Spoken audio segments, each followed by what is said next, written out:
Host 04. Guest Commander YMC.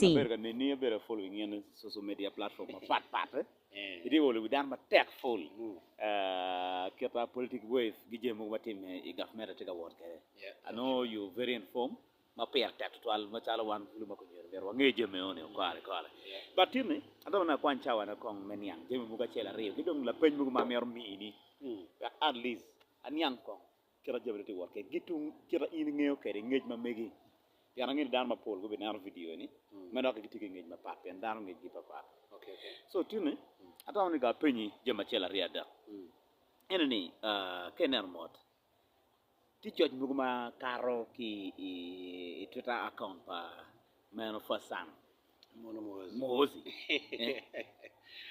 nero che nero non ti ka karma non ti very funny ne manu pretty funny but charo one more following and chamo can be following government but one nero ni jemu can and kill your account ne what time there's some error there's this person ma handling account pa mega Twitter account ma mega ñu ngara handling social media account pa cho inde tege ngi ngar mo handling Twitter account angeo ni because anena ke ma ko jimmi no tege Twitter account yes but tell en dano ma dirno tege ngat mo mano loyal Twitter account no social media handle ma mega so atamani tino ka pen kong jamen because donc te kar malaj na meron yang what are the impacts of those tweets?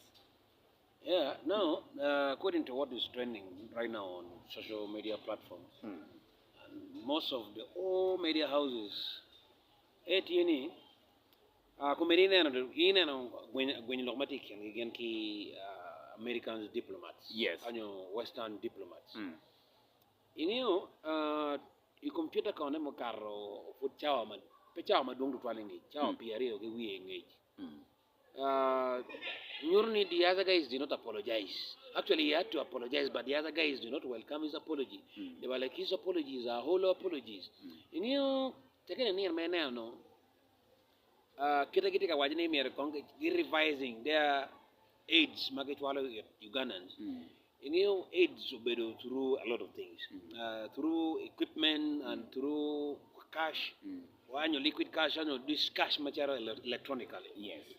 No, kare ni mena na go chawa ni revising aids ma megi ngepe yot. Kombini ni Uganda store wa take equipment muramo.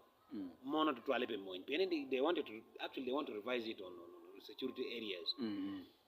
Uganda store wa take equipment muramo. Ramo lock me security defensive mechanism ma megi kere.